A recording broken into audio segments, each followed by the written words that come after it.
Mabuhay! Ako si Emir at tayo'y muling magbalik tanaw sa nakaraan.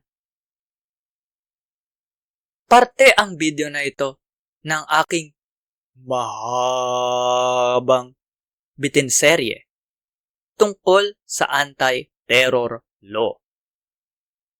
Para panoorin ang buong video, pindutin ang link na nasa end screen o nasa description.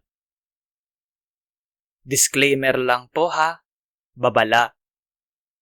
Para lang po magbigay impormasyon ang video na ito. Hindi po payong legal. Salamat po.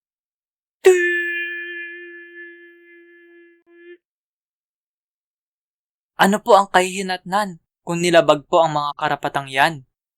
Karapatang maging tahimik, karapatan sa abogado. Kung hindi niya kayang bayaran, karapatang mabigyan ng abogado. Hindi po pwede ang waiver, maliban na lang kung nakasulat at pinirmahan habang naroon po ang abogado. Inadmissible. Fruit of the poisonous tree.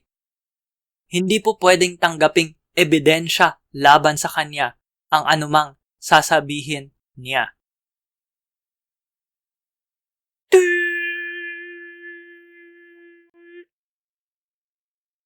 I-like at i-share ang video na ito sa social media. Mag-subscribe at pindutin ang batingaw o bell. Panoorin ang iba pang Emir's Bitin, Baliktanaw/InHindsight. Suportahan ang palabas sa Patreon, sa PayPal, o magbigay ng crypto. Salamat sa kapatid kong si G-G Arts para sa aking avatar.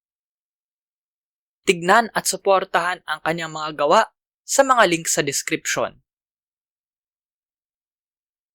Para po panoorin ang buong seryeng ito, pindutin ang link na lalabas sa end screen.